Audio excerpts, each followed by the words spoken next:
ফিলিস্তিনের জনগণ ও বাংলাদেশের রোহিঙ্গা সংকটকে উপেক্ষা না করতে বিশ্ববাসীর প্রতি আহ্বান প্রধান উপদেষ্টার। এটিএম আজহারের সাজার বিরুদ্ধে আপিল শুনানি 6 মে, আনাস সহ 6 হত্যায় 25 মের মধ্যে চার্জশিট দেওয়ার নির্দেশ।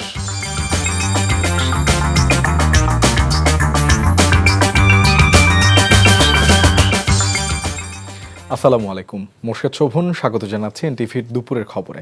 রাউন্ড সিমেন্ট শিরোনাম দেখছিলেন, এবারে নিয়ে যাচ্ছি পুরো খবরে। ফিলিস্তিনের জনগণ ও বাংলাদেশে আটকে পড়া রোহিঙ্গা জনগোষ্ঠীর মানবিক সংকটকে উপেক্ষা না করার জন্য বিশ্ববাসীর প্রতি আহ্বান জানিয়েছেন অন্তর্বর্তীকালীন সরকারের প্রধান উপদেষ্টা অধ্যাপক মোহাম্মদ ইউনূস। কাতারের রাজধানী দোহায় অনুষ্ঠিত আর্থনা শীর্ষ সম্মেলন 2025-এর উদ্বোধনী অনুষ্ঠানে তিনি আহ্বান জানান। কাতারের রাজ পরিবার এ সম্মেলনের আয়োজন করেছে। বাংলাদেশ নিজেদের নানা সমস্যা সত্ত্বেও 12 লাখেরও বেশি মিয়ানমার থেকে বাস্তুচ্যুত রোহিঙ্গা জনগোষ্ঠীকে আশ্রয় দিয়েছে বলে উল্লেখ করেন ডক্টর ইউনূস। রোহিঙ্গা জনগোষ্ঠীকে আশ্রয় দিতে গিয়ে বাংলাদেশকে সামাজিক, অর্থনৈতিক ও প্রাকৃতিক সংকট মোকাবেলা করতে হচ্ছে বলেও জানান তিনি। রোহিঙ্গা জনগোষ্ঠীর নিজ ভূমি মিয়ানমারে নিরাপদ, টেকসই ও সম্মানজনক প্রত্যাবর্তনের জন্য বিশ্ব নেতাদের এগিয়ে আসারও আহ্বান জানান অধ্যাপক ইউনূস। সমাজের পিছিয়ে পড়া জনগোষ্ঠী সহ বিশ্ব মানবতার জন্য সুষ্ঠু পরিবেশ তৈরি করার জন্য তরুণদের এগিয়ে আসার জন্য তিনি আহ্বান জানান। পরে তিনি সম্মেলনের সাইডলাইনে কাতার ফাউন্ডেশনের চেয়ারম্যান ও কাতারের আমিরের মা শেখা মোজা বিনতে নাসেরের সাথে সৌজন্য সাক্ষাৎ করেন। মানবতা বিরোধী অপরাধের মামলায় জামায়াতে ইসলামীর নেতা এটিএম আজহারুল ইসলামের মৃত্যুদণ্ডের রায়ের বিরুদ্ধে করা আপিলের শুনানির জন্য আগামী 6 মে পুনর্নির্ধারণ করেছে আপিল বিভাগ।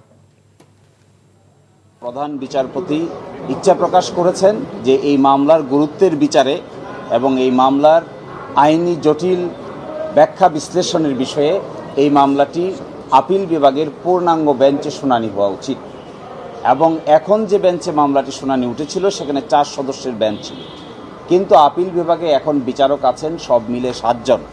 এই জন্য পরিস্থিতি বিবেচনায়, গুরুত্বের বিবেচনায় এবং এই মামলার উচ্চতার বিবেচনায় এবং আইনের ব্যাখ্যা বিশ্লেষণের বিবেচনায় এই মামলাটি আগামী 6 তারিখে 1 নম্বর আইটেম হিসেবে পূর্ণাঙ্গ বেঞ্চে শুনানির জন্য দিন নির্ধারণ করেছেন।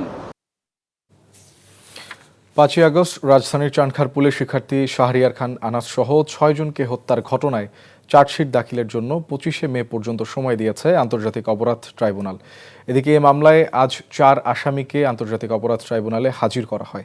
তারা হলেন inspector Arshad, constable Mohammad Sujon, constable Imaj Hossain Emon ও কনস্টেবল নাসিরুল ইসলাম।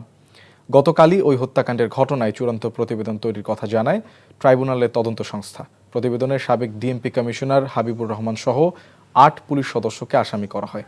স্বৈরশাসক শেখ হাসিনার নির্দেশেই পুলিশ গুলি করে চানখারপুলে 6 আন্দোলনকারীকে হত্যা করেছে বলে তদন্ত প্রতিবেদনে উল্লেখ করা হয়।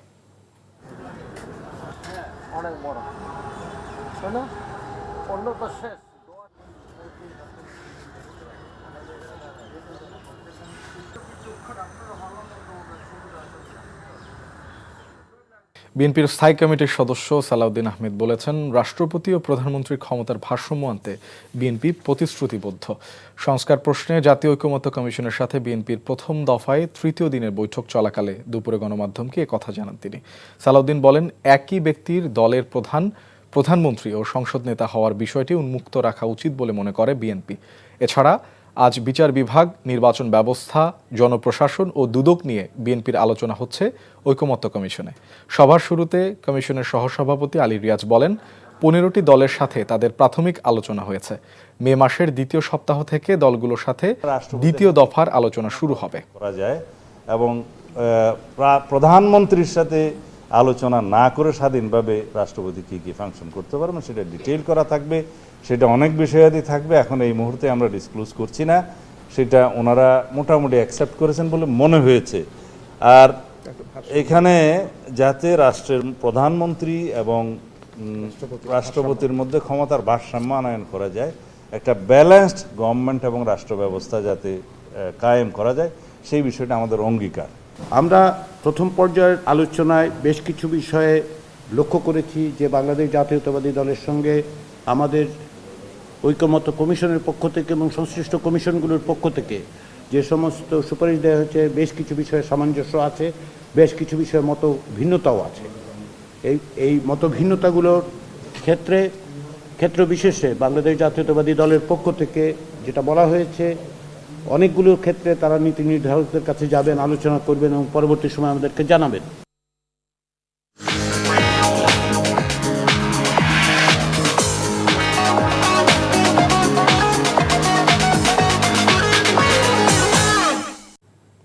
এবারে মার্কেন্টাইল ব্যাংক অর্থনীতির খবর।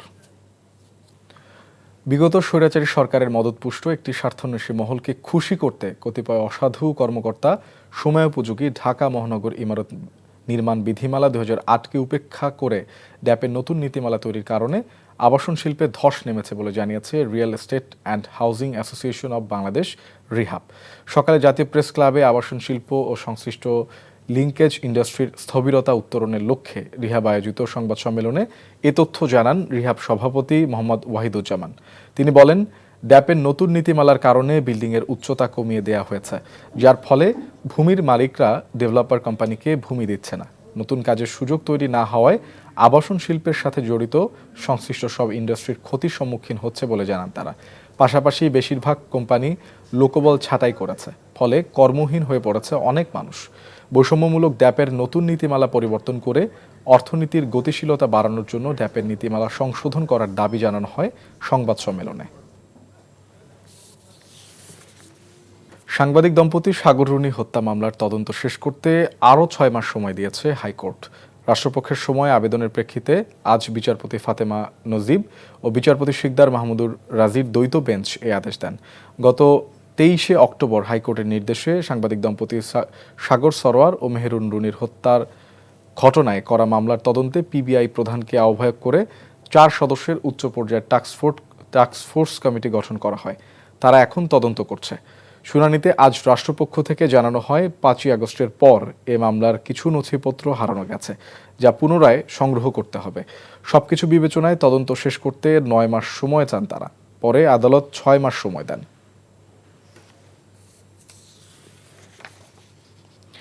গাজীপুরের গাছা থানায় দায়ের করা 3টি হত্যা মামলায় সাবেক মন্ত্রী দীপু মনি, সাধন চন্দ্র মজুমদার, কামরুল ইসলাম ও প্রতিমন্ত্রী জুনায়েদ আহমেদ পলক সহ 6 জনকে গ্রেপ্তার দেখানো হয়েছে। সকালে গাজীপুর মেট্রোপলিটন ম্যাজিস্ট্রেট আদালত 3 হাজির করা হলে আদালতের বিচারক ওমর হায়দার এসব মামলায় তাদের গ্রেপ্তার দেখিয়ে কারাগারে পাঠানোর আদেশ দেন। আদালত সূত্র জানা গেছে, বৈষম্য বিরোধী ছাত্র আন্দোলনে জনতার অভ্যুত্থানের সময় গাজীপুরে গাছা এলাকায় 6 জন নিহত হয়। এ ঘটনায় গাছা থানায় আলাদা 3টি হত্যা মামলা দায়ের করা হয়। এদিকে আলোচিত এসব বন্দীকে আদালতে আনার পর বিক্ষোভ মিছিল করেন বিএনপিপন্থী আইনজীবীরা।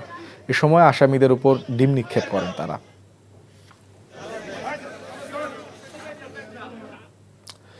আরও 2-1টি শুনানি শেষে জামায়াতের নিবন্ধনের বিষয়ে আদালত চূড়ান্ত রায় দিবে বলে জানিয়েছেন জামায়াতে ইসলামীর আইনজীবী অ্যাডভোকেট শিশির মুনির। নিবন্ধনের মামলাটি আদালতে 3 দিন শুনানি হয়েছে। পার্ট হার্ড ম্যাটার বা আংশিক শ্রুত বলা হয়েছে। এটি আরও 1বার বা 2বার শুনানি হওয়ার প্রয়োজনীয়তা রয়েছে এবং শুনানি শেষে আমরা এটাও প্রত্যাশা করি যে নিবন্ধনের মামলাও আমরা ভালো ফলাফল পাবই। যখন নিবন্ধনের মামলা নিষ্পত্তি হবে, একই সাথে জামায়াত ইসলামীর দাড়িপাল্লার প্রতীকেরও নিষ্পত্তি হবে। চাল নিয়ে চালবাজি যেন থামছেই না। গত কয়েক মাসে দফায় দফায় বেড়ে ক্রমেই অস্থির হয়ে উঠেছে অত্যাবশ্যকীয় এই পণ্যের বাজার। ব্যবসায়ীরা দোষছেন কর্পোরেট প্রতিষ্ঠানের একচ্ছত্র আধিপত্য এবং অবৈধ মজুতদারদের কারসাজিকে। এজন্য সরকারের মনিটরিং জোরদার এবং সিন্ডিকেট ভাঙার পরামর্শ বিশ্লেষকদের। আরাফাত ইসলামের রিপোর্ট। এবছরের শুরু থেকেই লাগামহীন দেশের চালের বাজার। গেল 3 মাসে লাফিয়ে লাফিয়ে বৃদ্ধি পেয়ে চালের দাম কেজিতে বেড়েছে 15 থেকে 30 টাকা পর্যন্ত। আর মাসের ব্যবধানে মোটা চালের দাম বেড়েছে কেজিতে 5 থেকে 6 টাকা ও চিকন চাল 10 থেকে 15 টাকা। এছাড়া 25 কেজির বস্তায় গড়ে 200 টাকা এবং 50 কেজির বস্তায় দাম বেড়েছে 400 টাকা। ঊর্ধ্বমুখী দাম নিয়ন্ত্রণ ও অসাধু ব্যবসায়ীদের অতি মুনাফা রোধ করে বাজার স্থিতিশীল করতে গত বছর বেসরকারি খাতে 17 লাখ টন চাল আমদানির অনুমতি দেয় অন্তর্বর্তী সরকার। তবে আমদানি শুল্ক প্রত্যাহার ও 4 দফায় সময় বাড়ানোর পরও অনুমতির মাত্র 32% চাল আমদানি করেছেন ব্যবসায়ীরা। হাওর অঞ্চলে বোরোর নতুন ধান কাটা শুরু হওয়ায় 15 এপ্রিলের পর আমদানির সুযোগ বৃদ্ধি করা হয়নি। আর এই সুযোগে বাজারে কেজিতে দাম বেড়েছে 3 থেকে 4 টাকা। ইন্ডিয়া যখন শুনছে বন্ধ করে দিয়েছে তখনও তো দাম বাড়াতেছে, সব চালের দামে বাড়তে। ব্যবসায়ীরা অবশ্য চালের দাম বৃদ্ধির জন্য দায়ী করছেন কয়েকটি কর্পোরেট প্রতিষ্ঠানের বাজার নিয়ন্ত্রণকে। চাল ব্যবসাটা চাল ব্যবসায়ীর কাছে নাই, এখন শিল্পপতির কাছে গেছে। ওনারা দান শুধু কিনে স্টক করতেছে, মার্কেটে চাল ছাড়তেছে না। এখনও পুরান চাল তাদের কাছে স্টক আছে। এই যে এখন পোকালা চাল আইতেছে, মানে এগুলা পুরান চাল স্টক, এখন আবার নতুনগুলো কিনে স্টক করতেছে, নতুন চাল আরও আগে আসার কথা। চালের দাম বৃদ্ধিতে বিপাকে রয়েছেন ক্রেতারা। আমি তো আসছি বস্তা ধরে নিব, কিন্তু সেটা এত পরিমাণ এক্সেস হয়ে যাচ্ছে আমার বাজেটের তুলনায় যে আমাকে বলতে হচ্ছে খুচরা দেন, আমি খেয়ে দেখি, তারপরেও চালে পোকা আছে। গতবারে যে চাল 18-1900 টাকা বস্তা, 25 কেজি বস্তা 18-1900 টাকা দিয়ে কিনছে, সেটা এখন 25-26 টাকা। বিশ্লেষকরা বলছেন চালের বাজার নিয়ন্ত্রণে সরকারের সমন্বিত পদক্ষেপ দরকার। এই চালের যে বাজার যাতে স্থিতিশীল থাকে, কেউ যাতে কৃত্রিম সংকট তৈরি করতে না পারে, আমি বাণিজ্য মন্ত্রণালয় প্লাস হচ্ছে অন্যান্য যে সমস্ত ল এনফোর্সিং এজেন্সি আছে এদের সাথে, এই যে বড় বড় কর্পোরেট হাউসগুলোর সাথে ইমিডিয়েটলি বসা দরকার। সংশ্লিষ্ট যে এজেন্সিগুলো আছে তাদের নিয়মিত বাজার তদারকি করা উচিত। গত কয়েক মাস ধরেই চালের বাজারে ঊর্ধ্বগতি। সরকারি বিপণন সংস্থা ট্রেডিং কর্পোরেশন অব বাংলাদেশ টিসিবির তথ্য বলছে, বছরের ব্যবধানে সরু চালের দাম বেড়েছে কেজিতে প্রায় 11.5%, মাঝারিতে 8.25% এবং মোটা চালের দাম বেড়েছে প্রায় 3%। চালের বাজার স্থিতিশীল রাখতে সরকারি পর্যায়ে মজুতের পাশাপাশি বেসরকারি পর্যায়ে আমদানি বাড়ানোর তাগিদ বিশ্লেষকদের। আরাফাত ইসলাম, এনটিভি নিউজ, ঢাকা। ফিলিস্তিনি জনগণ ও বাংলাদেশের রোহিঙ্গা সংকটকে উপেক্ষা না করতে বিশ্ববাসীর প্রতি আহ্বান প্রধান উপদেষ্টার। এতে মাজহারের সাজার বিরুদ্ধে আপিল শুনানি 6 মে, আনাস সহ 6 হত্যায় 25 মের মধ্যে চার্জশিট দেওয়ার নির্দেশ। এই ছিল দুপুরের খবরে। এই খবরের ভিডিও সহ আপডেট জানতে ভিজিট করুন এনটিভি অনলাইন www.ntvbd.com। এছাড়াও এনটিভির জনপ্রিয় সব অনুষ্ঠান ও খবরের আপডেট জানতে ভিজিট করুন আমাদের ইউটিউব ও ভেরিফাইড ফেসবুক পেজ। 5টায় দেশের খবর দেখার আমন্ত্রণ রইল। ধন্যবাদ সবাইকে।